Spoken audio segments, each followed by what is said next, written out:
안녕하세요. 이베스트 투자증권의 염승환 이사입니다. 계좌를 신규 개설한 고객님께 요약집 주식 상품권 10달러를 드리는 이벤트를 진행합니다. 영상 하단 더 보기란을 통해 많은 참여 바랍니다. 네, 안녕하세요. 염승환 이사입니다. 자, 오늘 2023년 3월 2일 3월 이제 첫 번째 영업일이 시작이 됐고 오늘 좋은 출발 보이고 있습니다. 이따가 설명해 드리겠지만 중국이 너무 잘 나왔어요. 지표가. 그래서 우리 한국 증시에 상당한 지금 호재로 일단 작용을 하고 있다라고 보시면 좋겠습니다.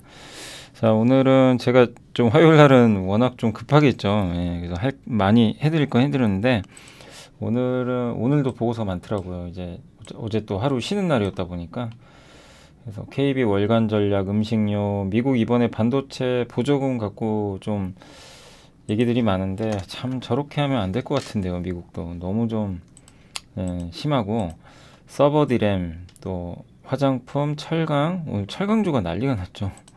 포스코가 1을 냈고 중국 리오프닝 이제 PMI 지표 그거 한번 말씀드리고 한국의 2월 수출 데이터는 제가 한번 여기저기 자료 찾아서 정리는 한번 해봤습니다. TCK, LNF, 삼양패키징, 엔캠, 메커스, 유니캐스트, 아이센스, ISC, 골프존, 아바텍, 한샘. TCC 스틸은 제가 내일 해드릴게요. 예. TCC 스틸은 요건 아직 좀 정리 중에 있어. 워낙 길어가지고요. 저게 이제 2차 전지 알루미늄 그 원통형 거기 니켈 도금강파 만드는 회사죠. 그건 내일 한번 해드리고. 여기까지 오늘 좀 보고서 워낙 많아가지고 한번 좀 시작을 해보도록 하겠습니다. 자, 오늘 첫 번째가 이제 TCK인데 TCK가 올해 상반기까지는 별로 좀 이렇게 아주 좋은 건 아닌 것 같고 읽어보니까 SIC 링 제조사로 우리 다 배웠죠. 제가 식각에 들어가는 파츠 아시죠? 파츠. 그러니까 식각 장비가 웨이퍼를 딱 끼운 다음에 이 웨이퍼가 안 빠지게 지지 역할을 해주는 게 바로 SIC 링이거든요. 근데 SI가 있고 SIC가 있는데 SI가 좀 더 가격이 좀 싸죠. 근데 SIC는 이제 식각 같은데 그 낸드 플래시 제조할 때 많이 쓰이는 소모성이고 훨씬 고부가 가치 제품인데 여기에 하나머티리얼즈가 막 들어오고 KNJ가 들어오면서 점유율이 좀 떨어져 버렸죠. 주가 되게 안 좋았어요. 근데 이제 올해 하반기부터는 좀 실적도 좋아질 걸로 일단 보고 있는 것 같습니다. 아무튼 이 특허 소송 패소로 인해서 점유율이 좀 떨어졌고 4분기도 실적 안 좋았고요. 특히 비포 마켓 장비사에 직접 납품해요. 그러니까 이 하나머티리얼즈하고 TCK는 장비사에 KNJ나 월덱스는 저기 그 삼성이나 하이닉스에 애프터마켓 나눠져 있고 램 리서치나 이런 데 납품을 하는데 워낙 이제 또 중국 비중이 높은 장비사들이다 보니까 중국 수출 규제 영향을 좀 받고 있다라고 보시면 되겠습니다. 그리고 이 정도 글자 크기면 될까요? 뭐 보니까 이렇게 글자 크기가 좀 너무 크다 막 이러셔가지고 근데 이거 뭐 캡처 하시는 것 같은데 글쎄요. 그냥 한번 보세요. 보시면 될 것 같고 상반기는 이게 그리고 나중에 좀 시간 되실 때 물론 이제 캡처도 괜찮은데 이렇게 직접 치시는 것도 제가 한 얘기를 이걸 그대로 하지 마시고 자기가 딱 이해한 것만 그냥 몇 줄로 탁 그 요약만 해도요. 그게 딱 자기 거 됩니다. 그게 더 좋지 않나 싶긴 한데 아무튼 그렇고요. 그리고 상반기 좀 기대하기 어렵고 2분기 실적은 조금 이제 어디까지 갔죠? 2분기 실적은 이제 바닥이고 여기 나와 있지만 하반기가 좋아집니다. 그리고 낸드 라인이 이제 점점 높아지니까 이제 이 더블 스태킹이라고 한 번에 이 낸드를 구멍을 뚫거든요. 그걸 한 번에 뚫을 수가 없어요. 100층짜리는 한 번에 구멍 뚫는데 200층은 구멍을 한 번에 뚫을 수가 없어요. 그래서 두 번 뚫어요. 그럼 더 많은 장비가 들어가니까 이 실리콘도 많이 들어가겠죠. 파츠가. 그런 내용입니다. 그래서 동사 더블 스태킹 비중이 한 43%까지 될 것 같다. 올해 말에. 공급자가 좀 늘어나서 어쨌든 주가 좀 안 좋았는데 그래도 여전히 이익률 압도적이고요. 수율도 좋고 고품질 제품은 또 새로운 경쟁자가 발생하기 없다. 그러니까 이 회사만의 장점이 또 있는 거죠. 기술력이 워낙 좋다 보니까. 그리고 작년에 342억 투자 발표했고요. 또 증축이 완료돼서 설비 투자가 시작이 됐는데 현재 PER이 12.4배까지 떨어졌어요. 굉장히 그동안 고밸류 받았거든요. 이제는 좀 싸졌다. 그리고 업황은 하반기 좋아지니까 본격적인 상승은 조금 더 시간은 걸리겠지만 예, 수요 상승이 나타날 때 좀 관심을 갖자는 그런 내용인 것 같습니다. 예, 그래서 그 하반기를 보고 저도 보니까 밸류는 바닥까지 왔더라고요. 거의 발바닥까지. 예, 우리 PBR 밴드로 보니까. 근데 그동안은요 정말 비싸게 거래가 됐어요. 옛날에 한참 잘 나갈 때. 아무튼 지금은 좀 밸류에이션도 굉장히 매력적이다. 그러니까 이 TCK도 그렇고요. 모든 기업은 다 똑같아요. 영원한 상승 없어요. 언젠가는 급락하고 또 급락했다가 상황이 또 방향이 바뀌면 또 급등하고 반복입니다. 그러니까 지금 아무리 잘 나가는 기업도 여러분들이 막 올라가면 사고 싶지만 밸류가 비싸다, 좀 내가 늦은 것 같다 그러면 관심 갖지 마세요. 아니면 관심 갖다가 나중에 싸질 때 반드시 내려와요. 어떤 기업이든 그걸 벗어날 수는 없어요. 미국도 마찬가지잖아요. 그 잘 나가던 엔비디아, 테슬라도 고점에서 다 70% 폭락하고 2배 갔어요. 그죠? 예. 그러니까 근데 비싸게 사신 분들은 고생하는 거죠. 그래서 반드시 이 원칙 내가 아는 것만 해야 되고요. 또 한 가지가 싸게 사야 돼요.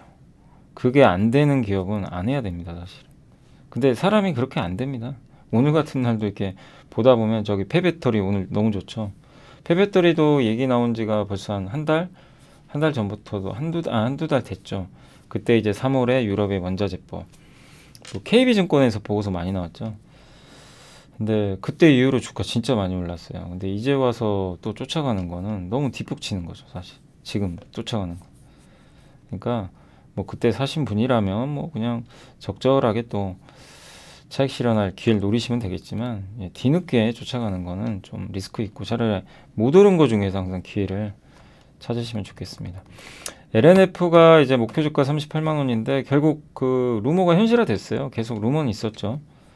예, 그 결국 이 테슬라에 납품하지 않을까 하는 그런 얘기들이 좀 있었는데 이제 진짜 지난 화요일 날 공급에 성공을 했고 니켈 함량 90% 중반대니까 니켈이 아마 95까지 엄청난 거죠. 이 기술은 거의 유일한 것 같아요. 지금 LNF가. 예, 다른 경쟁사들도 하긴 하는데 아마 LNF가 가장 니켈 함량이 높지 않나. 그래서 아마 테슬라가 선택을 하지 않았나. 이렇게 보여집니다.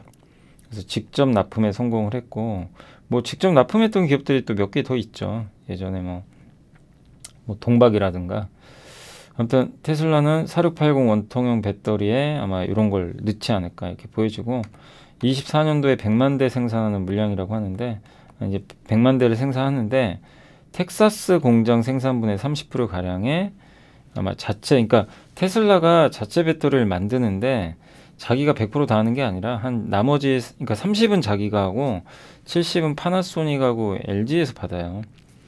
그리고 예, 그럴 가능성이 높기 때문에 모든 걸 다 테슬라가 하지는 않습니다. 뭐 테슬라 인베스터 데이 보니까 뭐 한 2천만 대 만들겠다고 하더라고요. 향후에 연간 엄청난 거죠. 2천만 대.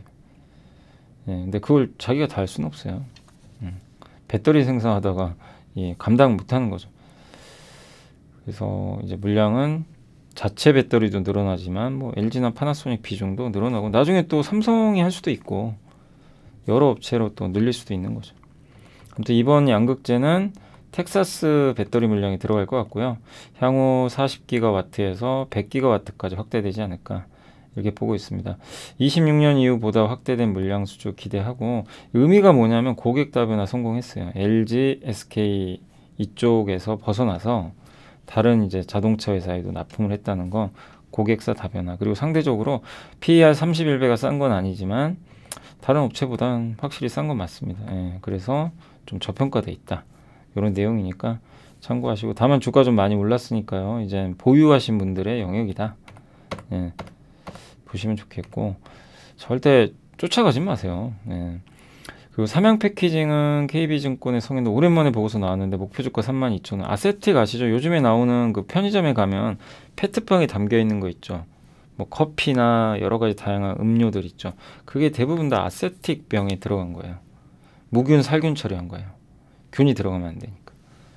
네, 그걸 하는 회사가 이 삼양 패키징하고 동원 시스템즈 이 두 회사가 경쟁하는 걸로 알고 있고요. 아무튼 이게 음료가 점점 확대됩니다. 탄산, 기능성 음료까지도 확산. 처음엔 커피나 차로 시작을 했거든요. 그리고 폐플라스틱 그 재활용 사업도 하고 있고, 또 23년도 영업이익도 올해 좀 증가하지 않을까 이렇게 보고 있고, 작년이 좀 부진했거든요. 그리고 원재료 가격이 작년에 오르고 환율 오르니까 또 원재료 수입해야 되는데 이거 부담되죠. 연료비 전력 단가 상승했죠. 수익성 안 좋아지죠. 그러니까 작년엔 정말 안 좋았어요. 모든 환경들이. 근데 올해는 이 증설했던 이제 아세틱 6호기도 가동될 예정이고, 원가 꺾였어요. 원가 꺾이고 환율 작년보단 낮고, 그리고 플라스틱 재활용 설비 이거 투자 진행했는데, 이건 친환경을 위해서 투자한 건데 이것도 언젠간 성과 나오겠죠. 페트병을 활용해서 이제 올해 4월부터 요거를 만든다고 하는데, 이걸 이제 SK 지오센트릭이라는 기업에 요거를 이제 공급을 한다고 합니다. 그러니까 지오센트릭은 이 플라스틱, 페트병 이런 것들을 이제 소재를 활용해 가지고 의류나 투명 페트병 등을 만든다고 합니다. 그러니까 삼양 패키징으로부터 이 원료를 받아다가 SK 지오센트릭이 하는 거죠, 사업을. 그래서 이미 삼양 패키징 지분 10%를 확보를 했어요, 예전에. 그래서 지금 저도 밸류를 보니까 별로 잃을 건 없더라고요. 진짜 많이 빠져가지고 PBR 0.74배로 무릎이야. 다만 이제 주가가 가기 위해선 올해 실적에 대한 이제 많은 사람들의 공감대가 형성이 돼야 되니까 좀 시간은 걸리겠지만, 일단 밸류상으로는 상당히 매력이 있다 이렇게 보고요. 엔캠은 KB증권의 한지훈 연구원님이 2차 전지 이거 전액 계산 거 아시죠? 전액은 이제 한 15% 정도 원가를 차지하는 그런 4대 소재 중에 하나고, 2차 전지 1기가와트당 필요한 전해액이 1,000톤인데, 이게 이제 미국과 유럽 전해액 시장 규모를 그렇게 25년까지 한번 이렇게 성장할 걸로 따져보니까 10에서 13조 원 정도 되는 규모라고 합니다. 근데 전해액은 사실 중국 업체들이 거의 그냥 독점이에요. 글로벌 탑3가 다 중국입니다. 그래서 이 중국 세계 업체가 점유율이 50%가 넘고요. 4위가 엔캠으로 알고 있어요. 근데 IRA, 뭐 유럽 원자재법 시행 등으로 중국 의존도는 좀 낮아지지 않을까 그래도. 그러니까 지금 돌아가는 판세가 중국을 조금 이제 공급망에서 조금씩은 줄이는 쪽으로 가고 있죠. 그리고 올해 크게 성장할 것 같고, 내년에 2조 원까지 매출이 늘 것 같습니다. 그리고 전액 수요량도 이렇게 꾸준하게 늘어나고요. 22년 대비 25년이 3배 정도. 그래서 25년까지 지금 7만 톤인데 100만 톤까지 생산을 무려 뭐 크게 늘린다라고 이렇게 보시면 좋을 것 같습니다. 그리고 이제 엔캠의 북미와 유럽 내 점유율은 굉장히 압도적일 것 같고, 그러니까 중국 회사들은 중국 내에서 잘하는 거고요. 그래서 북미 유럽 시장 그 생산량은 엔캠이 40만 톤, 틴씨가 11만 톤, 요게 캡캠 이런 회사들이 중국 회사로 알려져 있는데, 아무튼 엔캠이 요 북미와 유럽 쪽에서는 1등을 하지 않을까. 그러니까 중국 업체를 밀어내는데 좀 최대 수혜가 되지 않을까 이렇게 좀 보고 있습니다. 다만 이제 저도 이게 좀 뜯어보니까 저도 전액이나 이런 이제 2차 전지도 여전히 좀 계속 살펴보고 있어요. 왜냐면 많이 올랐기 때문에 못 오른 기업들을 보고 있는데, 엔캠도 못 오른 기업 중에 하나죠, 사실. 근데 아무튼 이제 작년 흑자 전환했고, 또 실적 대비로는 비싸긴 비싸요. 뭐 싼 건 아닙니다. 2차 전지가 싼 건 별로 없죠. 그리고 저기 주식수가 좀 있어요. 잠재적 보통주가 230만 주가 대기 중입니다. 저게 늘어날 수 있는데, 다만 그 230만 주 중에 120만 주만 나올 거예요. 왜냐면 저 120만 주 빼고 나머지 물량은 7,800원, 78,000원 여기 있죠. 여기가 행사가가 78,000원이니까 지금 나오기는 어렵고요. 근데 전환상환 우선주 120만 주는 59,000원에 나올 수, 이 전환가가 요거니까 4월 21일부터 출회가 가능합니다. 그러니까 얼마 안 남았죠. 그래서 날짜 좀 기억하셨다가, 저 물량 부담이 좀 있잖아요. 4월 21일이거든요. 그때 이제 전환상환 우선주를 전환할 수도 있는 거죠. 그럼 이제 그날 이후부터가 차라리 좀 낫지 않나. 그러니까 그 근접해선. 그건 있는데, 그러니까 꼭 저것 때문에 못 오른다는 아닙니다. 저런 물량들 때문에 또 빠진 것도 사실이니까 그동안 선반영은 됐는데, 다만 이제 저 물량이 나올 수도 있다는 거. 근데 만약에 혹시 나온다면 뭐 이제 오히려 잠재적 물량은 많이 해소가 되는 거니까 긍정적이죠. 그러니까 저런 이벤트들은 조금 또 염두에 두시면 좋을 것 같습니다. 그 매커스는 이제 작년에 우리 많이 공부했던 기업이죠. 비메모리 반도체 유통회사. 절대 뭐 저평가죠, 사실은.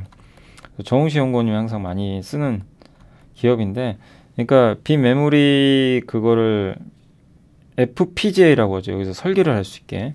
AMD나 이제 그 자일링스라는 회사가 있는데 AMD가 인수했거든요. 예, 그거를 이제 받아다가 이제 국내 업체들한테 유통을 해주는 유통사입니다. 그래서 AMD에 여기 써있죠. 국내 유통 솔루션. 그러니까 반도체 유통사예요. 예. 그래서 뭐 다양합니다. 뭐 서버, GPU 뭐 이런 것들, 노트북. 예. 근데 2022년 2월에 그 요 AMD가 자일링스를 인수를 했고요. 예. 그래서 지금은 이제 매커스가 자일링스로부터 그걸 받아요. FPGA라는 이제 반도체입니다. 설계를 할 수 있으니까 그러니까 비어 있는 반도체라고 보시면 좋겠고 거기다가 자유롭게 이제 설계를 할 수 있는 거죠. FPGA 궁금하시면 네이버 같은 데 검색해 보세요. 자세히 나와 있습니다. 예. 그래서 여기에 지금 납품하고 있고 주가는 너무 부진하죠. 부진했죠. 근데 올해는 그 인공지능 때문에 많이 올랐어요. 그러니까 참 이게 주가라는 게 그래요. 작년에 그 매커스 그렇게 저평가됐다, 뭐 괜찮다, 비메모리 수혜주다 해도요 안 가요. 근데 갑자기 인공지능 챗 GPT 뜨니까 그냥 이게 참 주가 그래서 그러니까 저도 이제 이런 말씀 좀 그 드리는 게 뭐냐면 주식은 결국엔 아이디어 이게 좀 복합적으로 돼야 된다고 보는 게 뭐냐면 첫 번째 아이디어가 좋아야 돼요. 예. 그러니까 앞으로 성장하고 이 회사가 하는 본업 자체가 단단해야 돼요. 근데 이 두 가지를 매커스는 갖고 있죠. 본업 단단하고 돈도 잘 벌고 탄탄하고 그리고 주가 싸야 됩니다. 예. 주가 비쌀 때 사면 의미 없어요. 근데 그동안 정말 쌌어요. 뭐 근데 이게 왜 힘드냐면요. 투자할 때 우리는 알아요. 싼 거 알죠. 매커스 뭐 싼 걸 왜 모르겠어요. 이렇게 빠졌는데 여기 13,000원이요. 5,000원 갔어요. 여러분. 이 고점 작년 3월에 한번 좀 뭐 이슈 때문에 여기 갔다가 아마 기억들 하실 거예요. 네, 5,000원 갔어요. 이거 견딜 수 있나요? 이렇게 빠져버리면? 여기서도 사실 이때도 비싼 건 아니었어요. 근데 이때는 좀 부담됐었고 근데 여기서부터는 되게 쌌거든요. 근데 여기가 7,000원, 8,000원인데도 쌌어요. 제가 기억이 나요. 근데 주가가 또 박살납니다. 장이 폭락을 하니까 이제 멘붕 오는 거예요. 근데 이걸 이제 견뎌야 되거든요. 근데 이런 경험을 해야 수익을 내는 거예요. 그냥 여기서 난 손절했으니까 잘했다. 그건 자랑이 아니고 예, 그런 걸 견뎌서 내가 끝까지 가져가서 수익 내는 거. 이게 경험입니다. 뭐 어떻게 타이밍 잡아서 난 여기도 팔고 여기 그건 자랑이 아니에요. 예. 그런 거보다는 오히려 만약에 내가 매커스를 지금도 갖고 계시다. 작년에 투자하셨는데 그분은 앞으로 굉장히 레벨업 하실 겁니다. 이걸 다 견뎌버린 거거든요. 이 사이클을. 근데 아무거나 견디면 안 되고 예. 근데 이제 지금도 올라온다고 좋아할 건 아니에요. 왜냐면 지금 올라온 건요. 그 챗 GPT 인공지능이에요. 예. 그러니까 주가 참 어렵죠.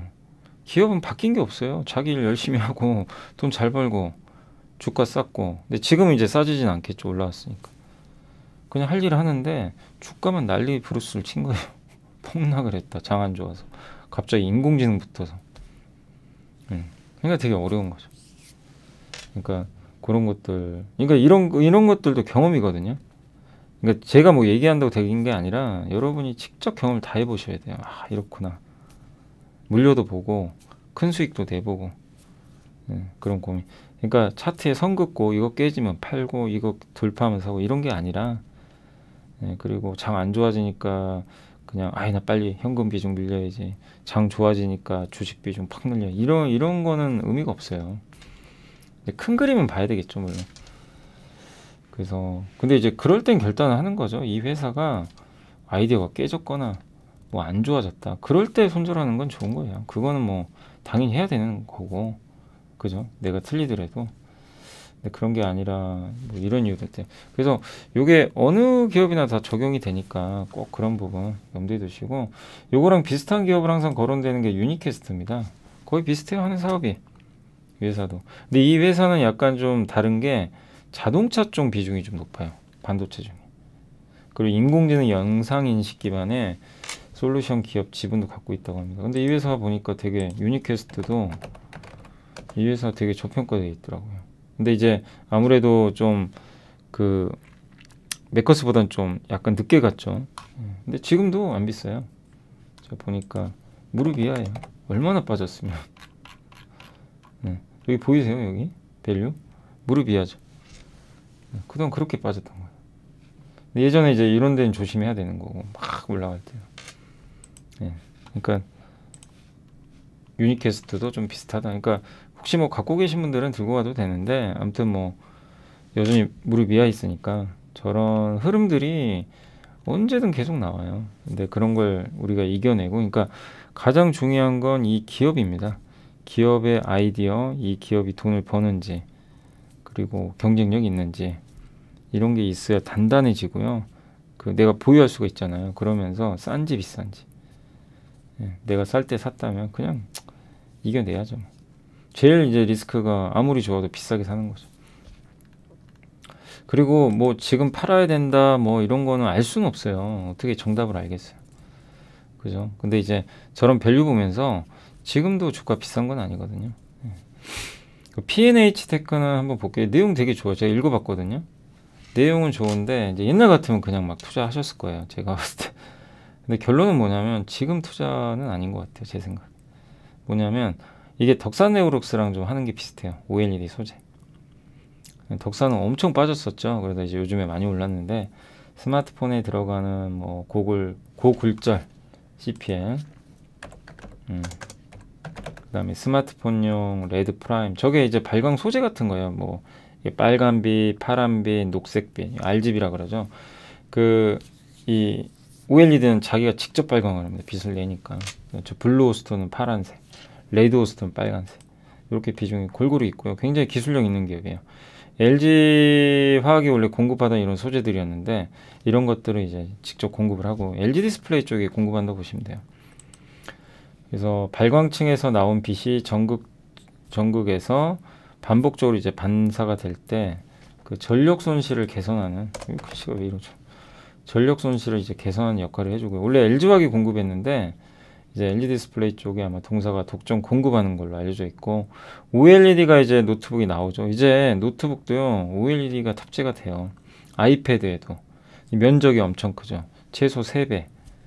거기다가 IT용 패널은 2개를 층을 쌓는데요. 그래서 소재가 좋은 거예요. 근데 그런 아이디어들은 우린 다 공부했어요. 주가가 안 가가지고 이제 좀 짜증이 났었죠. 그죠? 근데 그거 견디신 분들은 요즘엔 좀 괜찮죠. 그래도. 아무튼 이제 소재도 좋아지고 있고, 이런 아이디어는 이제 우리도 다 공부를 했었죠. 그 차량용 디스플레이가 붙어요. 뭐 아직은 조금 초기 단계지만 자동차도 이제 붙게 되고, 테슬라가 레벨 2 수준의 이제 구독 서비스 전개 중인데 어쨌든 자동차에 디스플레이 이제 있어야 돼요. 이제는 다 들어갑니다. 반드시 필요합니다. 벤츠 EQS에는 뭐 디스플레이가 3개가 결합되어 있고 정말 멋지더라고요. 그 LG 디스플레이가 만들죠. 그러니까 LG 디스플레이가 패널 만들고, 그리고 거기 들어가는 소재들을 이제 이런 P&H 테크가 담당할 것 같고, LG전자가 이제 그걸 최종 조립해서 벤츠에 납품을 하는 거죠. 그래서 LG 디스플레이 또 LG화학 제외하고는 동사가 거의 지금 유일한 업체니까 LG 쪽에 공급하는 뭐 그런 회사로 좀 알려져 있는 것 같아요. 그리고 이게 OLED 구조입니다. RGB 방식. 요런 소재가 이렇게 층층이 있는 거예요. 근데 이런 소재들을 대다수 하고 있고, 그러니까 덕산네오룩스는 삼성 쪽이에요. 삼성 쪽. LG 쪽은 P&H 테크가 하고 있다. 근데 제가 좀 보니까 밸류가 좀 부담이 있어요. 자기 자본 이익률이 21%인데 PBR이 4.4배나 돼요. 그러니까 좋은데 좀 부담된다. 그래서 좀 기다리자. 그러니까 우리가 밸류를 보는 거는 다른 게 아니라, 이런 내용을 우리가 공부한 다음에 좀 더 깊게는 공부하셔야 돼요. 저 보고서만 본다고 되는 건 아니니까. 근데 왜 자꾸 밸류를 봐야 되냐면 내가 틀릴 수 있잖아요. 틀렸을 때 안 다쳐요. 싸게 사면 다칠 확률이 별로 없어요. 그리고 여기서 실패해도 또 다른 거 하면 되죠. 손실 적게 해서 다른 거 하면 되거든요. 근데 비싸게 하면 일단 많이 까먹죠. 내가 실패하면. 데미지가 큰 상태로 또 출발을 해야 되니까 그게 좀 어렵죠. 근데 이제 P&H 체크 보면 이거 비싼 거 아닌 것 같은데 밸류상 이럴 수 있잖아요. 근데 PBR이 여기 보시면 4.4배거든요. ROE가 20%니까 보통 ROE 10%의 PBR 한 배 정도 주거든요. 성장을 한다고 쳐도 4.4배면 싼 건 아닙니다. 내년도에 ROE가 25인데도 4.4. 그래서 제 생각엔 조금 기다리는 게 낫지 않나. 예. 그러니까 지금 쫓아가는 건 저는 개인적으로 조금 지켜보자 라고 말씀드리고 싶고, 아이센스는 이제 여기 보고서에서 나왔던 인류에 이루어질 수 없는 꿈 중에 하나로 옛날에 뭐뭐 있었냐면 블랙핑크가 컴백하는 거. 근데 컴백했죠. 언젠간 되는데 또 그 중에 하나가 뭐였냐면 아이센스의 연속 혈당 측정기 승인. 이거 계속 된다 했는데 안 되고 있거든요. 그러니까 시간이 계속 늘어지는데 드디어 아니 된 건 아니고 드디어 식약처에 신청서를 제출했대요. 이제 시간만 남은 거죠. 네, 그리고 저게 CGM 연속 혈당 측정기는 일반적인 혈당 측정기 여기다가 그 스트립 꽂아가지고 하는 게 아니라 몸에다 패치형으로 붙여서 내가 실시간을 보는 거예요. 그럼 굉장히 편해요. 일일이 이거 체열하고 이거 얼마나 힘듭니까? 그러니까 당뇨 환자분들 입장에서는 굉장히 편한 게 연속 혈당 측정기인데 이게 이제 계속 된다 했는데도 자꾸 늘어졌죠. 근데 아무튼 이제 목표 범위에 거의 근접을 해서 이 MARD가 좀 낮을수록 좋대요. 그리고 무엇보다 가성비가 좋죠. 네, 그래서 경쟁사 에봇 제품은 1일 실 부담금이 2142원이 들어가는데 아이센스는 1,500원 정도. 그래서 가격 경쟁력이 있고 3월에 유럽에 이제 인증 신청할 계획이고 아마 3분기에 식약처에서 허가 날 것 같아요. 지금 분위기는. 근데 안 나면 또 주가 안 좋겠지만 뭐 준비를 했으니까 뭐 좋은 결과가 있지 않을까 싶긴 하고요. 그렇게 되면 4분기에 런칭할 것 같고 작년 실적은 좀 안 좋았지만 어쨌든 올해는 저게 이제 큰 이벤트가 좀 될 것 같은데 좀 제발 승인이 떨어져서 또 유럽도 가고 아이센스의 주가가 레벨업 하기를 좀 기대해 보겠습니다. 여전히 주가는 이 경쟁사인 시노케어 대비해서는 절반 수준이다. 근데 지금 주가가 그렇게 싸진 않아요. 제가 봤을 때는 3만원 이하면 괜찮더라고요. 제가 PBR 계산해 보니까 그거는 염두에 두시고 지금 아직 승인 난 건 아니에요. 승인을 허가 내달라 제출했다 이렇게 보시면 되겠습니다. 그리고 KB 월간 전략 3월 주당 순이익이 바닥금에 그러니까 제가 요즘에 KB 월간 전략은 항상 보여드리는 게 저희 당사 거 하고요. 저희 당사 신중호 연구원님하고 센터장님하고 또 최진영 연구원님 또 최강혁 애널리스트 뭐 정다운 애널리스트 이분들이 매월 이렇게 데이터들을 잘 써주는데 되게 아이디어가 좋아요. 그래서 항상 저도 많이 소개해드리고 또 다른 증권사 쪽에선 KB증권 이 의견들이 굉장히 저도 좀 많이 공감을 하고 아이디어들이 괜찮더라고요. 특히 정책으로 접근을 해요. 그냥 뭐 이게 좋아질 것 같습니다. 이런 뜬구름 잡는 게 아니라 딱 어느 날짜에 어떤 정책들이 있으니까. 그래서 제가 아직도 기억나는 게 하이난 연구원님이 한 2달 전부터도 3월 14일 날 미국 유럽에서 원자재법 CRM에 있으니까 폐배터리 특히 성일하이텍이나 이런 거 보고서에 직접 써놨죠. 저도 소개를 해드렸고 근데 진짜로 주가가 이제 날짜가 다가오니까요 더 그냥 강하죠. 그래서 여러분들이 한번 근데 반드시 주가가 좀 낮을 때 투자를 하셔야 됩니다. 이런 보고서가 있어도 여러분이 검증해 보시고 올라가 있으면 하지 마세요. 그게 중요해요. 영원히 또 맞을 수는 없어요. 근데 어쨌든 오늘도 소개를 해드리면 KB에선 3월 주식 비중 확대고요. 물가 압력이나 밸류 부담으로 상승세는 제한되지만 월말부터 좀 나아질 것 같다. 그리고 당분간 순환매에 이어진다. 3, 4월 기점으로 순환매에서 경기 민감주로. 그러니까 순환매지만 3월 말이나 4월로 가면은 아마 주당 순이익이 이제 바닥 찍으면서 경기 민감주도 좋아지지 않을까. 그리고 너무 막 고용과 소비 보지 말래요. 금리, 그러니까 이게 고물가 시대에는요, 실업률이 오히려 해석에 방해가 된답니다. 실업률 견조하면 당연히 경기가 좋은 거니까 인플레 압력 강해지고 주식시장은 안 좋아지는 거죠. 그러니까 인플레 시대이기 때문에 지표 좋은 게 이게 좋은 건 아니죠. 증시 부담이죠. 지금 그런 상황이죠. 최근에. 예. 근데 물가 선행 지표는 어쨌든 둔화됐는데 하반기에는 좀 물가 또 오를 수도 있대요. 그러니까 이건 물가도요 참 어려워요. 막 시장 예상과 잘 안 맞으니까 여전히 끈적끈적하고. 근데 저러다 갑자기 물가 폭락할 수도 있는 거고. 어쨌든 물가의 영향력은 작년보다는 저는 떨어졌다고 보고는 있지만 그래도 그때그때 영향을 주니까 우리가 체크는 해야죠. 해야 되고 어쨌든 지금은 금리 잘 봐야 된다. 그리고 이런 것도 하나의 좀 저도 몰랐던 건데 대규모 전쟁이나 전염병이 발생하면 이 고영건 고려대 심리학과 교수님이 미국의 변형과 히스테리적 소비라는 이제 이런 그 자료에서 겪어보지 못했던 충격 공포를 우리가 코로나 때도 느꼈잖아요. 인간의 자유가 억압되죠. 나가고 싶어도 못 나가고. 그러니까 여러분들도 요즘에 막 여행들 많이 가시잖아요. 해외도 가실 거고. 어떻게 돼요? 그동안 못 갔죠. 그래서 유일하게 못했던 게 뭐였죠? 해외여행이 있잖아요. 코로나 이후로. 어떻게 돼요? 보복 여행이 시작돼요. 가서 돈도 많이 쓰게 될 겁니다. 네. 중국 사람들 한국 올 겁니다. 지난 5년을 못 왔어요. 단체 관광객. 오면 보복 소비 할 겁니다. 카지노, 화장품, 또 면세점, 백화점, 그 중에 싼 기업들 있다면 진짜 중국의 유커들이 온다면 보복 소비가 이루어져요. 예. 왜냐면 사람들은 그동안 못한 거를 한 번에 다 써버리거든요. 그러니까 이제 저런 대규모 전쟁이나 전염병 이후로는 보복 소비가 오는 거예요. 그래서 엄청난 버블이 생긴대요. 과소비 생겨. 지금 이제 그랬죠, 사실. 지난 1, 2년 동안. 그러니까 과거에 스페인 독감, 2차 세계대전, 한국전쟁 이후로 자본주의 황금기, 과소비, 마약, 범죄 등이 급증하는 그런 걸 흥청망청의 시대라고 합니다. 그러니까 증시는 이제 버블이 생겼고 명품 관련주가 신고가 났던 것도 그런 이유다. 그러니까 그거를 지금 이제 해소하는 단계가 작년에 이어졌죠. 그러니까 이제 다시 정상화 될 것 같고 코스피 PER 13배라서 좀 약간 가격 부담은 있지만 비관론은 아니다. 그리고 2분기부터는 주당 순이익 12개월 선행이에요. 1년 후에 이익 추정치가 반등할 거다.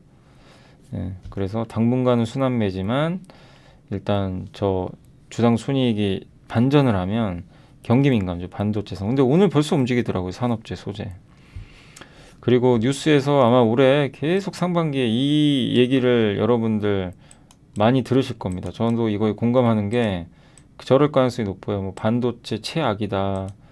우리나라 지금 오늘도 그렇죠. 뭐 수출 안 좋다. 막 쏟아질 거예요. 계속.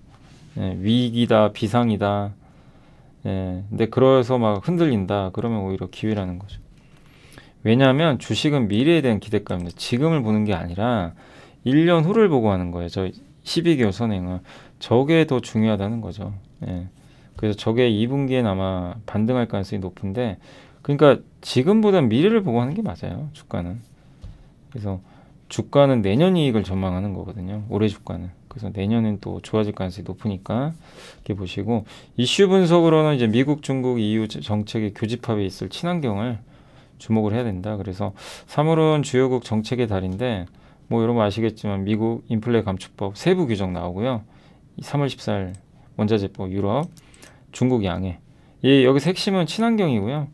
그래서 수혜 산업은 폐배터리가 있고 특히 유럽의 CRMA는 핵심 광물 원자재법인데 이거는 재활용이에요. 그래서 여기서 폐배터리만 갔지만 혹시 기억나세요? 저희 당사에서 보고서 나왔던 여러분도 혹시 기억하실지 모르겠는데 그래서 저희 이제 당사 들어가시면 이 투자정보의 리서치 쪽에 아마 여기 어디 있더라? 정기자료였나요?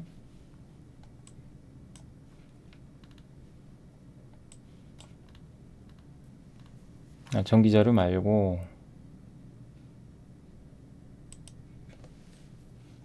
투자전략 예.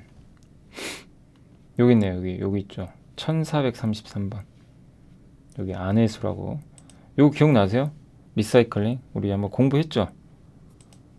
요거 여기에 폐배터리도 있지만 뭐 있죠? 그 도시광산, 폐가전 여기 이제 포스코홀딩스, LS, 고려아연 그런 기업들도 있죠. 그러니까 저거를 다시 한번 공부해 보세요. 진짜. 예.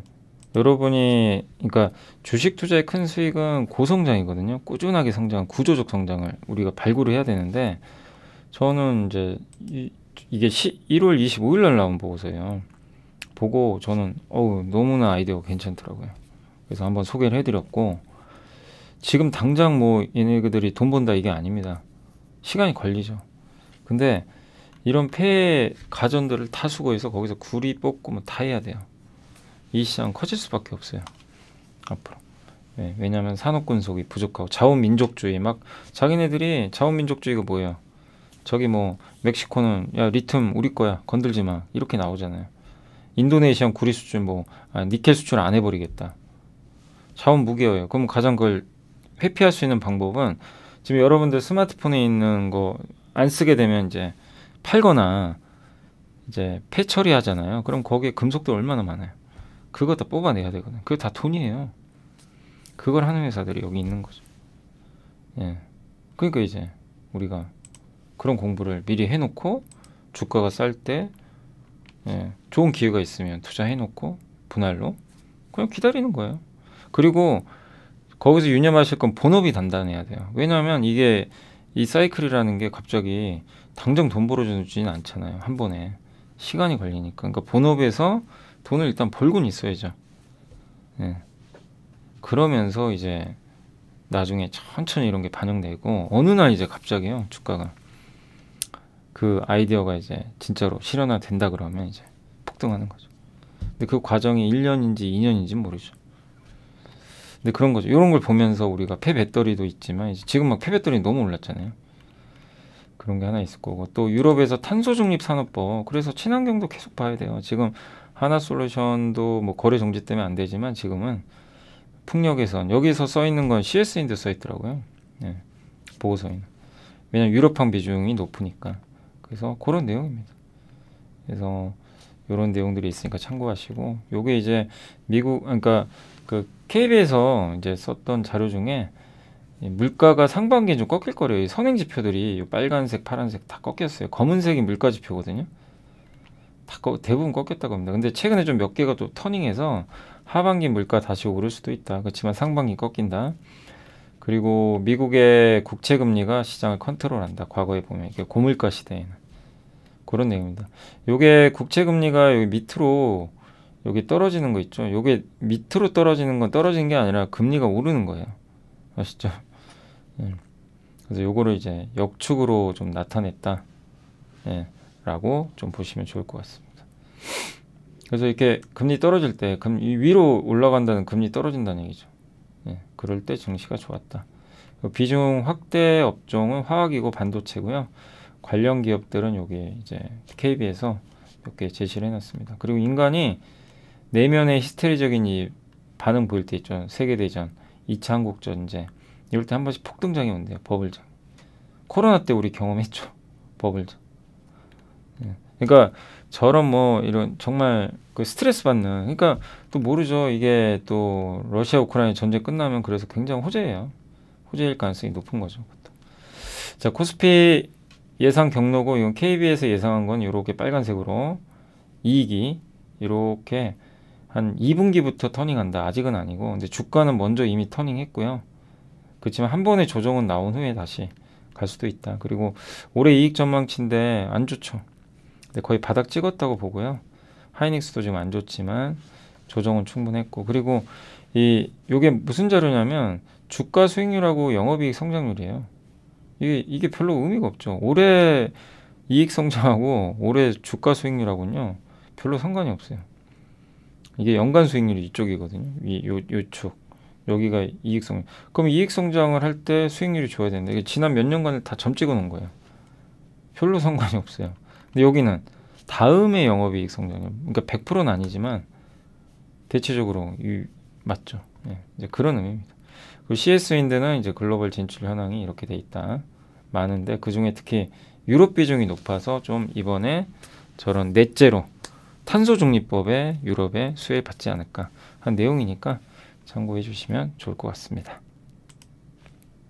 안녕하세요. 이베스트 투자증권의 염승환 이사입니다. 계좌를 신규 개설한 고객님께 요약집, 주식상품권, 10달러를 드리는 이벤트를 진행합니다. 영상 하단 더보기란을 통해 많은 참여 바랍니다. 자, 그리고 이제 다음은 음식료 업종인데 하나증권의 심은주연구원님이 이제 곡물가는 곡물 사이클 이런 것들에 따라 움직이는데 결국 사이클상으로는 2년 8개월이 지났어요. 곡물가 오른 지. 그래서 좀 종식 가능성이 높게 보고 있고, 라니냐라는 이제 이상기후 현상도 끝날 것 같다. 2분기부터는 좀 곡물가 떨어지지 않을까 이렇게 보고 있고, 미국 포함한 또 대다수 국가가 올해 파종 면적이 좀 증가할 거라고 전망을 했습니다. 거기에 글로벌 재고율도 개선되고, 그래서 아마 환율도 뭐 작년보다는 올해 좀 떨어지고 있고요. 예, 그렇게 되면 이제 이 조건들은 좀 우호적으로 변하지 않을까. 그래서 곡물 투입가는 1분기까지는 높아요. 그러니까 1분기 실적은 안 좋을 거고 2분기도 안 좋습니다. 3분기부터 음식료 개선된다. 상저하고 약간 이제 반도체랑 비슷한 거죠. 앞으로의 흐름을 보면 지금 주가는 상당히 매력 있다. 밸류도 싸고. 그렇게 보면은 뭐 괜찮은 전략 같아요. 지금 올해 내년 영업이익 개선 전망인데 여기 보시면 뭐 이제 당연히 올해 더 좋은 게 좋겠죠. 그래서 일단 이게 제일제당이 올해 좀 안 이게 주가 가장 많이 빠진 게 올해가 좀 안 좋아요. 작년보다 성장률이. 역성장은 아닌데 대상은 성장하고, 오리온 SPC도 작년이 좋았는데 올해는 조금 이제 성장 폭이 둔화되고, 동원 FMB가 특히 좀 좋아요. 작년에 안 좋았거든요. 그리고 하이트질러도 올해는 좀 좋아질 것 같고, 롯데제과가 특히 좋습니다. 롯데제과는 주가도 저평가돼 있고, 그러니까 동원, 롯데, 대상 이런 기업들은 좀 주가가 싸죠. 저밸류고, 제일제당도 이제는 뭐 저밸류죠 완전. 하지만 어쨌든 이제 방향성으로는 올해 하반기에 좋다라고 생각해 주시면 좋을 것 같습니다. 그리고 이제 요게 이제 제일제당부터 주요 기업들 이익인데 올해 1분기가 제일 안 좋죠. 여기가 3, 4 이렇게 좀 좋아진다고 보시면 될 것 같습니다. 그리고 오늘 이제 우리나라 반도체 소부장주들이 좀 안 좋은 이유 중에 하나가 요 이유 때문인 것 같은데, 메리츠에서도 이제 이 뉴스 보셨죠? 미국 상무부가 반도체 지원법상의 인센티브 프로그램 보조금 주는 건데, 이거 너무나 좀 부당한 것 같아요. 이거 읽어보시면. 그러니까 공장을 지으면 보조금을 주겠다는 겁니다. 신청을 하면. 근데 만약에 보조금을 또 안 받으면 원가 경쟁력이 떨어지거든요. 대규모 투자해야 되잖아요. 미국은 얼마나 인건비 비쌉니까? 미국에 투자할 이유가 없어지는 거죠. 근데 어쨌든 이제 대규모 자본 투자가 필수적인데, 이렇게 보조금을 받게 되면은 이제 투자 효율성이 올라가거든요. 예. 자금 조달 측면에서 비용이 좀 절감되죠. 근데 지금 두 가지 불확실성, 기술을 공개해야 될 가능성도 있대요. 아니 이러면 누가 투자하겠어요, 미국에. 보조금 줄 테니까 야 기술 내놔. 뭐 이거 이런 거랑 비슷한 거죠, 어떻게 보면. 정확한 내용은 봐야 되겠지만, 이게 재정 지원 받기 위해서 미 정부와 뭐 이런 것들을 좀 공유를 해야 된다고 합니다. 심층적으로. 세부사항 이런 거 있죠. 아니 이게 뭐예요, 이게. 기술 가져갔다는 건가요? 이건 아니죠. 그럼 뭐 여러분이 삼성전자 CEO에도 당연히 투자하기가 꺼려지죠. 돈보다 기술이 더 중요하잖아요, 일단은. 그리고 메모리의 원가 경쟁력, 비메모리는 성능인데 이런 게 노출되면 안 되거든요. 치명적이죠. 그리고 또 감시도 받아야 돼요.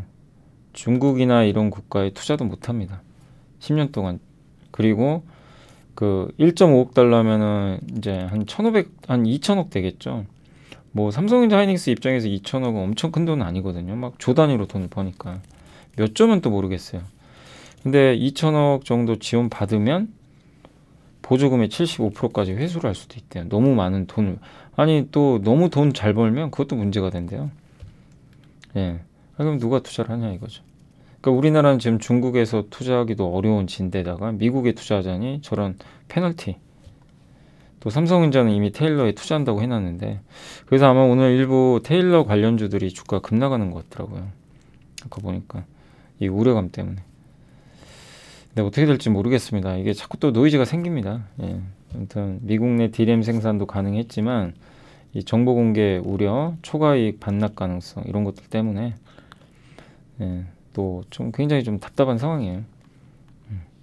근데 대신에 메모리 공급 증가를 막을 수는 있죠. 공장을 또 뭐 이게 짓는 거를 늦추면 공급은 또 제한될 수 있는데, 근데 단기적으로는 큰 영향이 없겠죠. 당연히 단기적으로는 뭐 이 이슈 때문에 메모리가, 왜냐하면 미국은 미국 쪽에 공장 짓는 거는 메모리는 아니에요. 메모리는 아니고 이제 비메모리 쪽인데, 근데 문제는 지금 삼성이나 하이닉스가 중국에 공장 갖고 있는데 여기도 지금 규제가 들어가니까 정말 어려운 거죠. 그래서 이게 딱 양단이 있어요. 중국이 반도체 못 만들게 하는 건 그건 좋아요. 오케이. 아주 좋죠. 근데 그로 인한 대가가 또 이게 좀 크다 보니까 참 어려운 것 같습니다.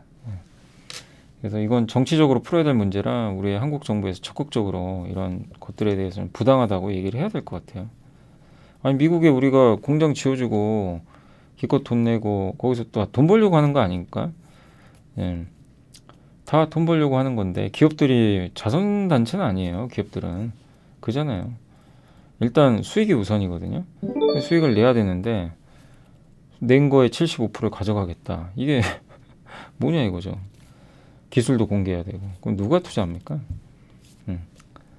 그러니까 이제 참 어려워진 것 같아요. 그래서 아마 이번 달인가요? 아마 삼성이나 하이닉스가 보조금을 신청할 수도 있고 안 할 수도 있는데, 정부랑 잘 협상을 좀 해서 한국 정부의 그러니까 한국의 이 삼성이나 하이닉스가 피해 없고 또 우리나라 소부장 생태계에 문제 없게끔 좀 조치가 이루어지기를 좀 바라는 마음입니다. 근데 오늘 그런 요 이슈 때문에 좀 미국의 이런 부분 때문에 좀 안 좋다라고 보시면 좋을 것 같고요. 서버 디램 시장은 봄날 올까? 지금 아직 안 좋습니다. 반도체는요 아직 안 좋아요. 생각보다 더 안 좋아요. 우리가 생각하는 것보다 훨씬 안 좋아요. 근데 3분기부터 좋아진다. 왜냐면 2분기에 DDR5 나오고, 그러면은 SFA 반도체나 아비코전자 뭐 이런 후공정 회사들 있죠. 뭐 하나마이크론, 한양디지텍 몇 개 있잖아요. 이제 이런 기업들이 생산량이 늘어나니까 좋을 수 있다라는 그런 내용이고, 서버 디램 규모는 모바일보다 커지고요. DDR5 교체 효과는 이제 PC보다는 서버가 크다. 왜냐하면 DDR5는 데이터 손상을 검출하는 온다이 ECC라고요. 오류를 검사하고 자동으로 수정하는 겁니다. 이게 들어가 있대요. 메모리 오류가 생기면 서버는 치명상이죠. 예. 근데 오류가 생길 확률이 더 높죠. 서버가 고사양이기 때문에. 또 오랜 기간 계속 켜놔야 되니까. 근데 이런 것들을 이제 DDR5가 지원을 한답니다. 오류를 검사하고 수정까지. 그러니까 이제 많이 쓰이겠죠. 예. 그래서 이제 올해 3분기부터 이런 이슈들 때문에 DDR5 효과로 좀 서버 쪽도 개선될 걸로 보고 있는 것 같아요. 그러니까 지금은 최악이지만 반도체는 3분기부터 좀 좋아지지 않나, 이런 내용입니다. 그리고 화장품 쪽도 주가 좀 부진하지만 오늘은 좋죠. 중국의 지표가 잘 나와서, 그래서 2월 기준으로는 좀 개선된 걸로 파악이 되고 있고, 그 다음에 실내 마스크 해제 이제 발표가 됐잖아요. 그러면 색조가 좋죠. 이제 마스크를 벗으니까. 그래서 백화점이나 이런 데서도 색조 수요가 연일 좀 급증한다는 뉴스가 나오고 있고, 기업들의 신규 제품이 어쨌든 색조 중심으로 집중이 되고 있습니다. 그래서 지난해엔 스킨이나 이제 기초 쪽으로 많이 바디나 이런 쪽이 많았는데, 올해는 기업들도 색조로 좀 많이 집중하는 모습이고, ODM 기업들이 이제 그러다 보니까 이런 색조 쪽 받는 CNC 인터가 이제 색조 전문이거든요. 그런 기업들의 분위기가 좋은 것 같고요. 또 P&K 임상연구센터가 이제 화장품 출시 전에 임상을 합니다. 여기가 좋아진다는 얘기는 그만큼 신제품이 많다는 얘기죠. 네, 그러니까 이제 신제품들이 많이 나오고 있다, 이렇게 보시면 되겠고, 그리고 하나증권에서는 2분기부터는 방한 외국인이 늘 것 같다. 그러면 이 사람들이 와서 한국에 돈 쓰겠죠. 화장품도 사고. 그래서 브랜드사, ODM사, 또 용기 생산업체 펌텍코리안 주가가 아예 못 갔죠. 근데 어쨌든 요런 이제 브랜드 아모레제 클리오나 ODM에선 코스맥스, CNC 인터, 용기 업체 중에선 펌텍코리아가 일단 선호한다라는 그런 내용이니까 참고하시면 되겠고, 오늘 정말 철강의 날이었습니다. 포스코 홀딩스가 무려 6% 급등을 해버렸고요. 중국의 PMI 지표가 너무 잘 나왔죠. 거기다 한 가지 더 있는 게 부동산이 너무 좋게 나왔어요. 거기다가 지난 화요일 날 기억나세요? 제가 이융찬, 그 누구시죠? 하이투자였나? 이융찬 연구원입니다. 아무튼 어디서 나온 이제 보고서 한번 보여드렸는데 거기에 철강, 미국 철강 가격 막 급등했다. 근데 우리나라는 미국 철강 가격에 큰 영향을 안 받아요. 그렇지만 이제 미국이 그만큼 리쇼어링을 하는 거죠. 공장을 많이 짓는데 철강 가격이 이제 그런 걸 반영을 하거든요. 근데 이제 중국이 이제 그걸 또 보여주는 거죠. 중국도 인프라 투자, 지표 회복, 부동산 이게 좋아지면 철강은 당연히 좋아지는 거죠.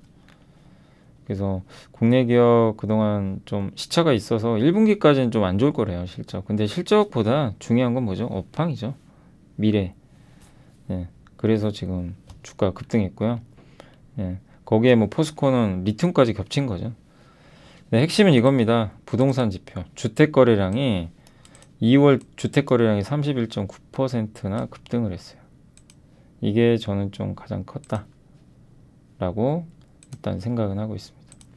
2월 주택 100개 도시 주택 가격도 하락세가 일단락됐고 주택 재고도 감소하고 있고요.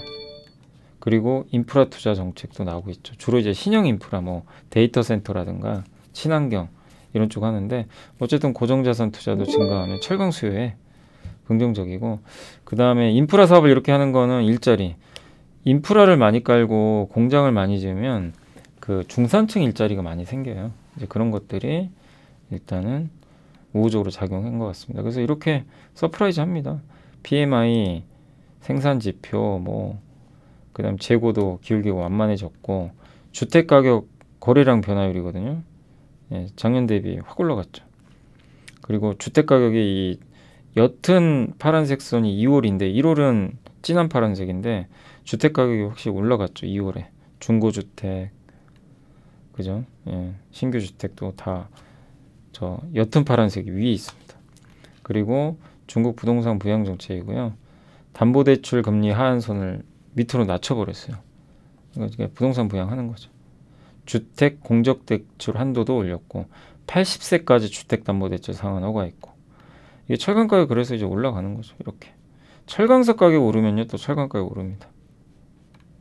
그래서 지금 중국 경기 민감주는 3월 또 6월에 중국의 고용 시장 우리 공부했잖아요.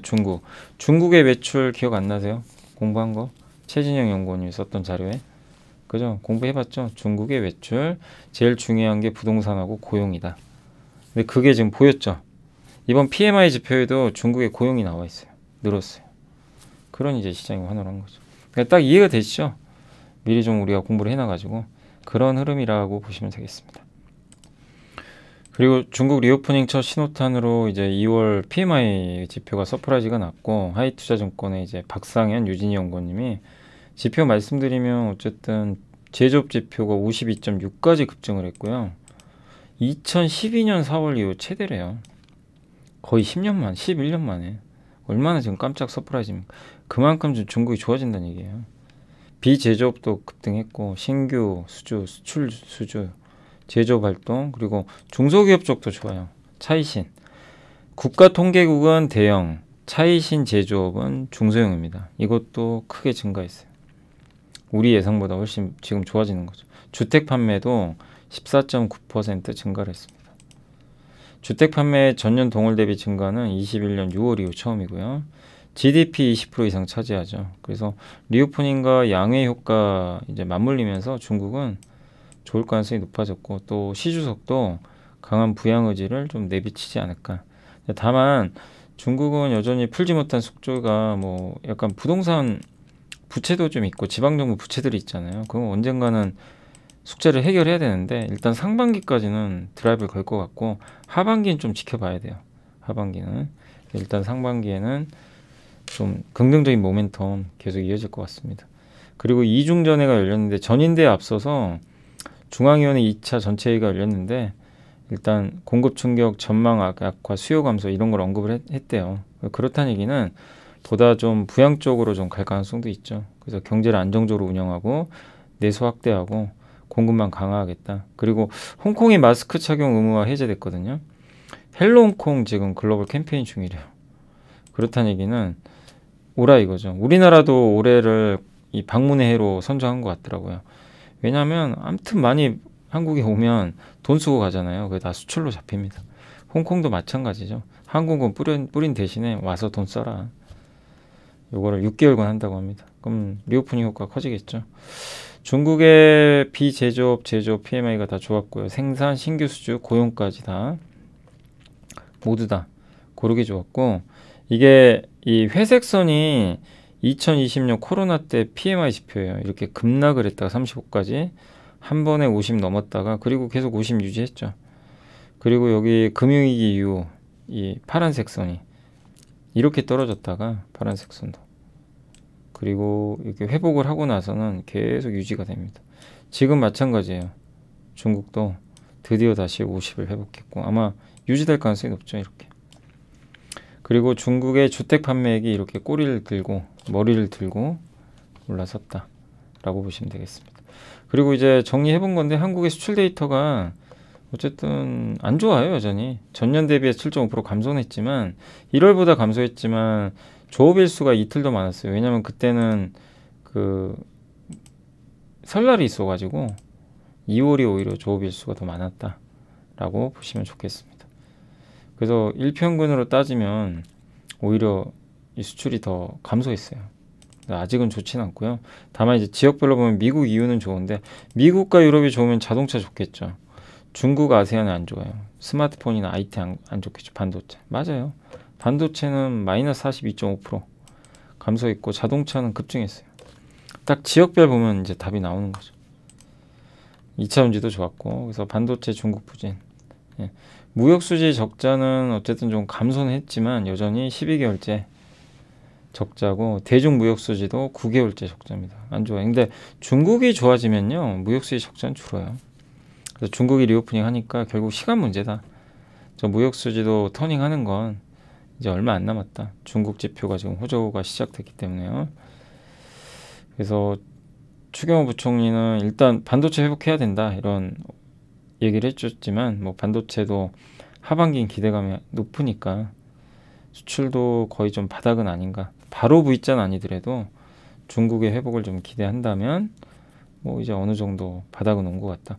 그래서 앞으로도 계속 안 좋은 뉴스들 쏟아질 거예요. 뭐 수출 안 좋다, 뭐 반도체 최악이다. 근데 그런 노이즈가 생길 때가 오히려 기회다라고 보시면 좋을 것 같습니다.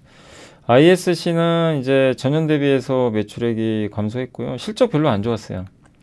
비메모리 쪽은 좋았는데 이게 메모리 비메모리인데 비메모리가 더 좋아요. 지금은 매출 비중이.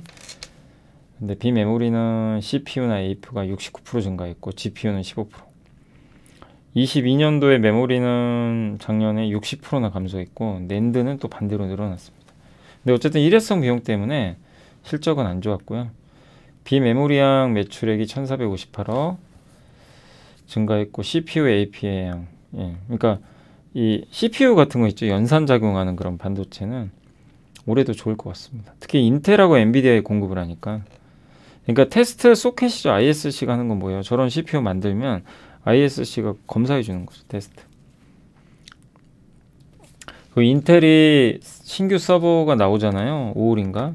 사파이어 래피드. 그리고 차세대 서버 CPU도 이제 연구 개발하는데 그걸 만들죠. 그걸 만들고 나면 반도체를 그러면 소켓 테스트를 꼭 해요. 제대로 작동하는지. 그래서 이렇게 R&D 연구 개발 수요가 많다는 건 ISC 같은 기업들한테 좋은 거죠. 그래서 메모리는 부진은 하지만 비메모리가 지금 비중이 훨씬 크거든요. 그래서 이번 실적 부진은 좀 기회가 아닌가라고 보고 있습니다. 그래서 당분간 좀 쉬겠죠. 쉬어가지만 밸류 부담도 좀 있었고 그래서 중간 밴드인 3만원 이하로 만약에 온다면 가격 매력은 있지 않나 생각합니다. 그래서 지금은 보유나 관망하는 구간이지 신규 매수는 조금 기다렸다가 하시면 좋을 것 같아요. 또 실적이 안 좋았기 때문에 약간의 조정이 나올 것 같다. 근데 구조적으로 문제가 될 건 없고요. 조금 뭐 일시적인 부분도 있는 것 같고 그리고 비메모리로 차별화되니까 괜찮지 않을까라고 생각합니다. 단 최근에 좀 올라왔기 때문에 약간의 이제 조정 기간에 진입했다라고 보시면 좋을 것 같고요. 골프존은 목표 주가 21만 유지했는데 4분기는 안 좋았고요. 매출은 늘었는데 광고나 이런 걸 많이 한 것 같아요. 또 신제품도 이제 출시가 늘었는데 원가율이 좀 높아서 좀 부담됐고 4분기 라운드 수는 오히려 늘어났대요. 그러니까 이게 참 그 수치 보면 좀 헷갈리죠. 필드 골프, 골프 의류 등은요. 이게 매출이 둔화되고 있거든요. 이쪽이. 근데 스크린코프는 오히려 더 잘 된다고 합니다. 해외 사업은 여전히 잘 되고, 특히 미국 쪽. 그래서 PER도 7배고 1분기 영업이익도 성장할 것 같다. 그런 내용입니다. ROE가 25%고 주가도 PBR이 1.64배니까 그냥 되게 싼 거예요. 저 정도는. 근데 제가 봤을 때는 좀 1.64배가 PBR이 무릎 이하라서 13만 4천 원. 제가 계산해 본 결과값입니다. 그 정도면 좀 충분한 매력이 있지 않나. 그래서 골프존도 전방 산업은 좀 걱정이 되죠. 이게 필드나 이런 게 점점 사람들이 안 가게 되면 스크린 골프도 줄 가능성도 있잖아요. 근데 그럼에도 여전히 성장하고 주가도 저평가되어 있다라고 보시면 좋겠습니다. 아바텍 정말 오랜만에 보는 기업인데 이 회사가 이제 OLED 북미 고객사 애플이죠. 여기가 태블릿 생산하게 되면 수혜를 받을 것 같다. 특히 OLED 패널 식각하는 데 들어간 그 코팅, 그 장비를 만드는 기업으로 알려져 있고 디스플레이 쪽 식각 코팅 사업 여기 성장을 할 걸로 보고 있고요. 또 MLCC 사업도 하고 있습니다. 글로벌 태양광 인버터 업체 S사. S사 하면 가장 유명한 게 어디냐? 틀릴 수도 있어요. 솔라이츠죠, 솔라이츠. 솔라이츠일 가능성도 있고 아닐 수도 있는데 아무튼 그 S사의 물량의 확대가 예상된다. 태양광 인버터도 많이 필요하거든요. 그리고 늘어나는 수요 고려하면 MLCC 생산 능력 증설 필요하다. 또 작년에 6월에 경북 구미 쪽에 130억에 이제 부지를 좀 구입을 했고 아마 증설하지 않을까 이렇게 좀 보고 있는 것 같습니다. 그래서 내년 실적 추정치 가지고 밸류 계산했고요. 아직까지는 이제 R&D 개발 비용이 좀 많다 보니까 실적 대비해서 밸류에이션은 좀 싸진 않아요. 그러니까 실적이 안 좋다 보니까. 그렇지만 구조적으로 성장한 초입 국면이다. 그래서 PBR 1.04배가 지금 무릎 이하고요. 12,000원 이하라면 저는 충분히 매력이 있지 않을까. 근데 지금 아바텍이 보고서가 요약본밖에 없어요. 메리츠 이게 보니까 요약한 자료밖에 없더라고요. 이 정도. 본문은 공개를 안 하더라고요. 메리츠가. 나중에 메리츠증권 좀 혹시 구글링 해가지고 찾게 되면 한 번 더 말씀드릴게요. 또 이 정도밖에는 내용이 안 나와 있는데 아무튼 OLED 아이디어랑 태양광 인버터 이 둘 아이디어는 굉장히 좋습니다. 좋은데 주가가 좀 최근에 또 약간 이런 아바타 그러니까 이 좋다라는 얘기 나오면 또 막 변동성 커지거든요. 그래서 쫓아가지 마시고 제가 봤을 때 12,000원 이하면 충분한 밸류 매력은 있다. 계산해보면 그렇게 한번 생각하시면 좋겠습니다. 한샘은 공개 매수 계획을 공시했는데 7.7%고요. 매수 가격 55,000원인데 여기서 이제 옛날에 그 이 사모펀드가 요 한샘 인수할 때 이제 담보 그러니까 그 대출 받은 거죠.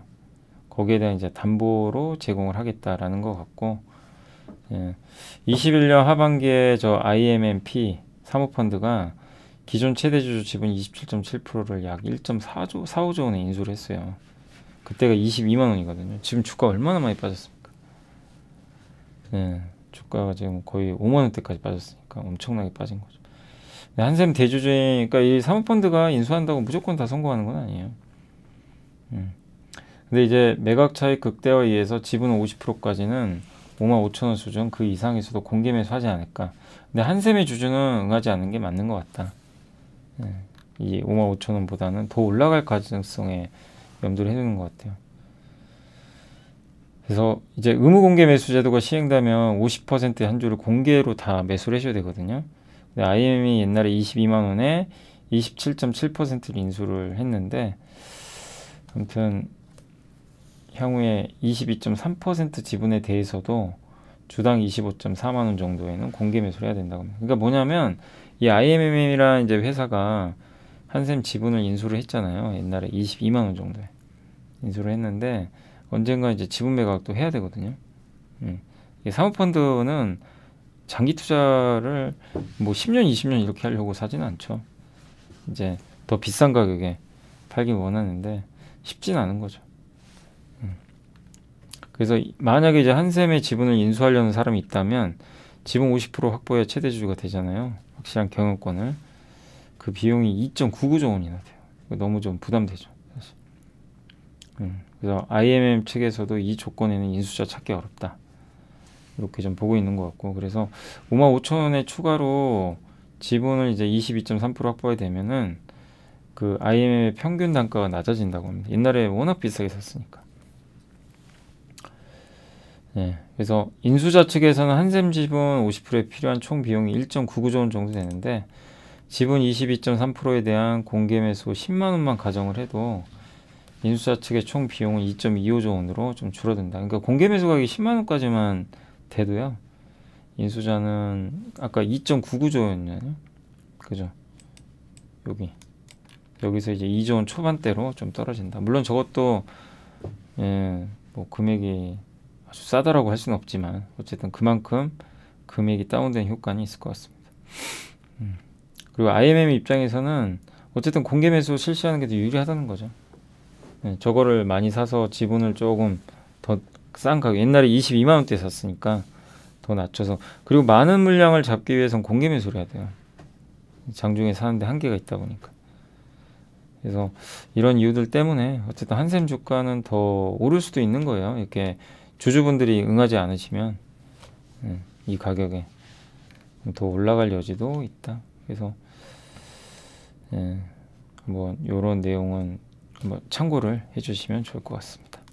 자, 오늘 이제 그리고 주식시장이 좀 끝났는데 뭔가 좀 아쉽죠. 오전보다는 이제 오후에 조금 이제 상승폭이 많이 둔화되면서 좀 오늘 약간 아쉽게 시장이 좀 끝났다라고 보시면 좋을 것 같고, 오늘 이제 뭐 이런 ENF 테크놀로지 그렇고요. 이제 이런 기업들 이제 대표적으로 그런 이제 미국, 그 이유 때문인지 정확히는 뭐 나온 건 없는데 아마 이제 미국의 같이 뭐 테일러 공장이나 이런 수혜주로 분류됐던 기업들이 좀 그래서 흔들리지 않았나 이렇게 보여지고요. 오늘 국내 종합주가 지수는 여전히 뭐 2,400, 500에서 변동이 없습니다. 그냥 내려갔다 올라갔다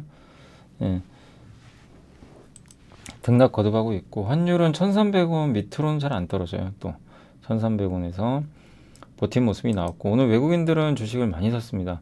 다만 이제 오늘 막판에 기관이 좀 주식을 조금 팔아버렸죠. 그게 조금 영향을 줬어요. 선물도 좀 팔고 외국인이. 반면에 오늘 외국인은 전기전자 대형주를 그냥 중국 지표가 좋으니까요, 뭐 일단 많이 베팅을 했습니다. 대형주, 전기전자, 자동차, 화학 이런 쪽에 대해서 좀 비중을 많이 늘려가는 그런 모습을 보였던 것 같습니다. 그러니까 중국 경제 지표가 좋으니까 그쪽에 좀 집중했다라고 보시면 좋을 것 같아요. 그리고 오늘 뭐 성일하이텍 비롯해서 폐배터리의 날이었어요. 그냥 이제 조심해야죠. 당연히 세비캠, 뭐 코스모화 다 관련된 기업들 급등했고, 오늘 대부분 다 이렇게 좋았던 것 같습니다. 그리고 리튬 관련주 역시 오늘 같이 가버렸고, 정유주는 아마 SK이노베이션이 정말 오랜만에 급등했어요. 뭐 국제 유가도 있겠지만 유가는 좀 별로 안 올랐는데 너무 소외받았죠. 그리고 오늘은 뭐 철강주의 날이었습니다. 중국 경기. 그리고 해운주도 역시 페노션도 이제는 이제 가격이 조금씩 올라오면서 약간씩은 좀 이제 부담되는 가격으로 가고 있으니까 그 점 염두에 두시고요. 피팅도 좋았어요. 태광 지난주 기억나시죠? 실적 이제 막 싼 건 아닌데 어쨌든 올해 피팅주들도 우리가 공부했잖아요. 충분히 한 것처럼 좋은 모멘텀들이 많이 나오지 않을까. 그래서 꾸준히 우리가 관심을 가져봐야 될 업종이고, 리모델링 오늘 한샘 아까 아시겠지만 그 공개 매수 때문에 강했고, 건설기계도 중국 리오프닝 수혜죠. 그래서 현대, 뭐 대창 단조, 두산밖에 진성 TC 이런 기업들 좋았고요. 석유화학도 중국 리오프닝 수혜입니다. 그래서 오늘 이수화학, 뭐 SKC나 이수화학은 아마 2,000원지로 간 것 같고요. 대한유화, 금호석유 이런 기업들의 주가가 좋았습니다. 그리고 오늘은 자동차도 좋았어요. 기아차가 한 3%, 만도 요새 좋고요. 모비스, 한원시스템 다 좋은 흐름 보였고, 그리고 오늘 보톡스 쪽도 좀 주가는 메디톡스가 오늘 11%나 그 대웅제약 이슈 이후로 계속해서 좋은 주가 흐름 보여지는 것 같습니다. 정말 주가라는 게 이렇게요. 참 어려운 거예요. 메디톡스도 소송 결과 이후로 보세요. 거의 죽어 있었던 기업이거든요. 어떻게 될지 몰라요. 주가라는 거죠. 그죠? 그러니까 안 좋다고 너무 절망하지 마세요. 단 뭔가 이 방아쇠 있죠. 트리거가 딱 있어야 돼요. 예, 그게 나오면 정말 무섭게 갑니다. 주가. 그리고 오늘은 이제 임플란트 여전히 좋았고 레이가 요새 좀 좋더라고요. 레이 쪽도 요새 좀 살아나고 있고, 그 다음에 오늘 건설주도 모처럼 분위기는 괜찮았던 것 같습니다. 그리고 풍력주 오늘 아침보다 물론 좀 상승폭은 둔화됐지만 오늘 CS 윈드, 뭐 LS 이런 기업들, LS는 이제 폐 배터리, 그 다음에 폐 가전, 뭐 해저 케이블, 풍력, 해상 풍력 다 연동됐죠. 그래서 오늘 좀 좋았던 것 같고요. 예, 타이어도 오늘 좋았더라고요. 중국 경기 회복 기대감. 한국 타이어가 좋았습니다. 조선주도 오늘 보니까 한국조선해양이 수주 많이 따냈더라고요. 영향이 좀 있었고, 폐기물 처리, 비료 고르게 올랐습니다. 다만 이제 오늘 애플페이 인공지능 챗 GPT 각별히 좀 투자 유의하세요. 너무 많이 올랐어요. 그 다음에 로봇주 마찬가지입니다. 뭐 두산 상장 얘기까지 나와가지고 그때 한번 주가들이 많이 올랐죠. 그리고 오늘은 반도체 안 좋았어요. 아까 그 제가 보여드린 그 리포트 있죠. 거기 이제 뉴스 나온 것처럼 삼성이나 이런 데 또 투자 줄이지 않을까. 예, 또 미국 투자 축소되는 거 아닐까. 이런 것들이 일단 조금 부담으로 오늘 작용을 했던 것 같습니다. 인터넷 대표주들 오늘 대부분 좀 빠졌고요. 토스 관련주, 게임주도 오늘 좀 안 좋았던 것 같습니다. 게임, 뭐 컨텐츠, 카메라 모듈, 뭐 아이폰, 그러니까 IT 하드웨어 쪽은 좀 오늘 안 좋았어요. 엔터주도 좀 많이 오르고 나서 좀 오늘은 쉬어갔고, 큐브 엔터 기억나시죠? 예전에 한번 큐브 엔터도 보고서가 예전에 한번 나왔는데 그 여자아이들 이제 워낙 인기가 많아요. 중국에서도 거의 중국인 한 명이 있죠. 우기인가요? 맞나요? 예. 그 친구가 이제 워낙 중국에서 인기가 많다 보니까 요새 또 큐브 엔터가 굉장히 좋은 주가 흐름 보여주고 있고, 반도체 오늘 하이닉스가 좀 안 좋았습니다. 삼성전자 좀 버텨줬지만 줄기세 바이오는 여전히 안 좋고, 반도체 오늘 좀 안 좋았어요. 약간 좀 미코는 많이 올라갔네요. 또 미코는 뭐 수소 관련주기도 한데, 반면에 ENF, 뭐 KNJ, 하나마이크론, 워닝머티리얼즈 이런 기업들은 좀 오늘 주가가 상대적으로 조금 부진했던 것 같습니다. 그리고 또 사실 그동안 좀 많이 올랐었죠. 이런 반도체 기업들이. 오늘은 이제 주가가 그 약간의 악재성 재료들도 있다 보니까 좀 안 좋았고요. 통신 장비도 안 좋았고, 증권주도 오늘 좀 안 좋았고요.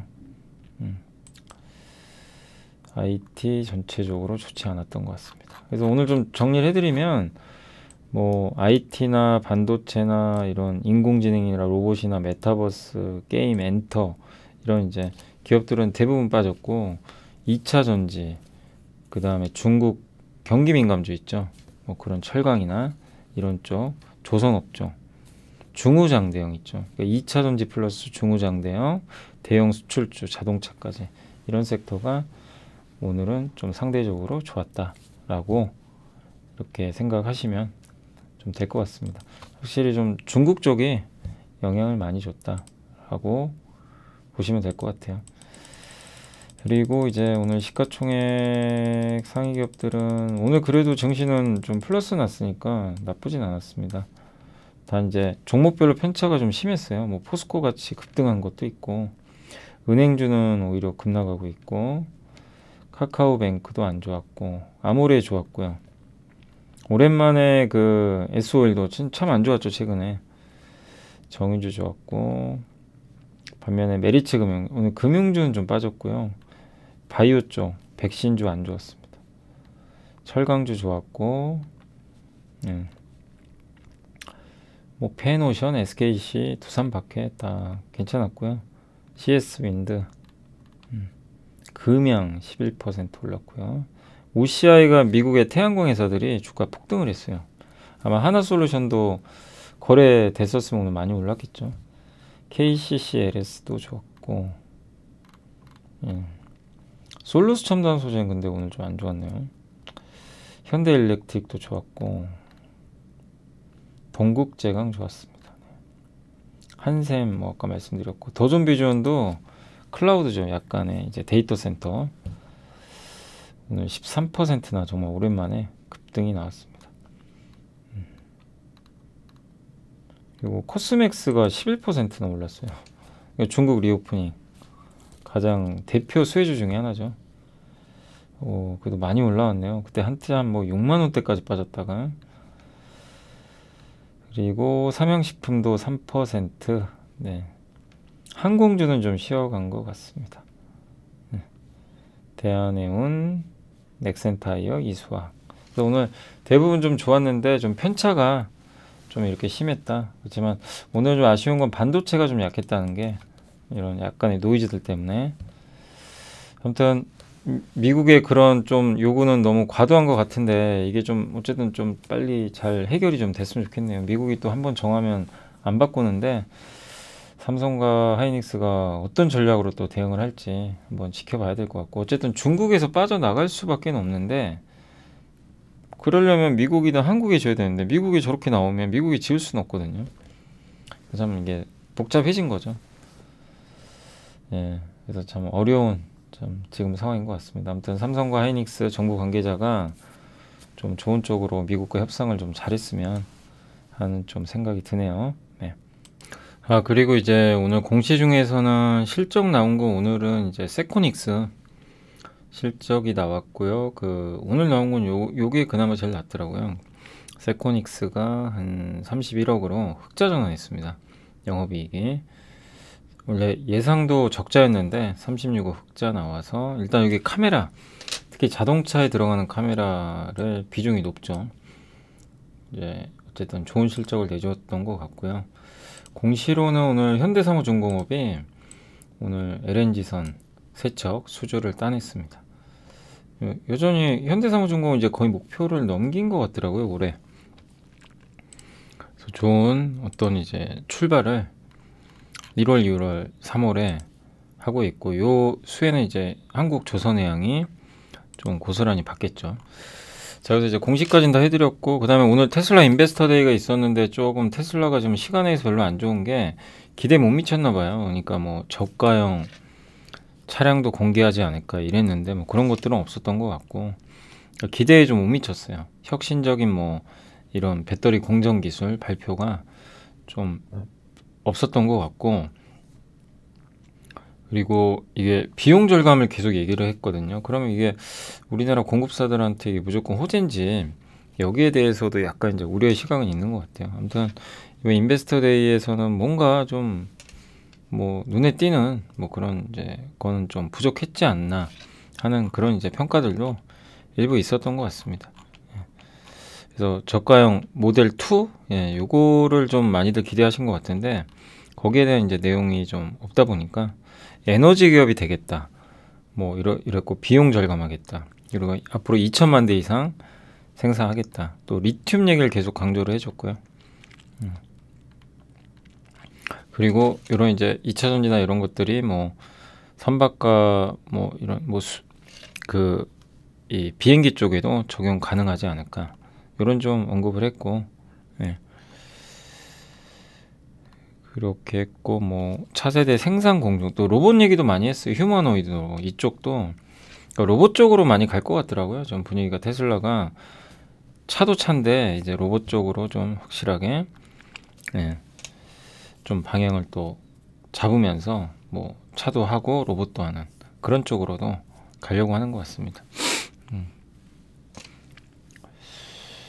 그리고 앞으로 여기 또 나온 내용들 한번 보니까 뭐 자동화를 위해서 인력 노동 비용을 줄이고 부품 수도 줄이겠다. 그러니까 최대한 값싸게 만들겠다는 거예요. 제조 원가를. 뭐 그러려면 로봇도 필요하겠죠. 그리고 멕시코에 아마 기가 팩토리 짓는 것 같습니다. 멕시코 쪽에. 그래서 그런 내용들이 일단은 이제 이번 이제 인베스터 데이에 좀 공개가 됐다라고 보시면 좋을 것 같습니다. 그래서 약간 시장은 좀 실망했다라고 보시면 될 것 같아요. 그래서 그 정도 내용이고, 좀 더 뭐 구체적인 게 또 나오면 내일 한번 더 언급을 해드리도록 하겠습니다. 그리고 요 정도 이제 오늘 해드릴 내용은 했네요. 그래서 오늘 뭐 인베스터 데이 있었고, 그러니까 뭐 정리를 해드리면 오늘은 이제 그 중국의 지표가 가장 큰 역할을 했고, 중국의 부동산 이런 거 리오픈이 가장 컸고, 반면에 테슬라 인베스터 데이는 약간 좀 시장 기대에 못 미쳤던 것 같고요. 그 다음에 반도체, 미국에서 보조금 받으려면 뭐 기술 공개라, 그 다음에 이익의 일부를 공유해야 된다, 뭐 이런 것들은 좀 부담스럽죠. 그래서 이런 것들이 좀 반도체한테는 좀 부담이었다. 이렇게 한 3가지 정도. 그리고 지수는 2400 초반에서 여전히 좀 오르락 내리락 하고 있다.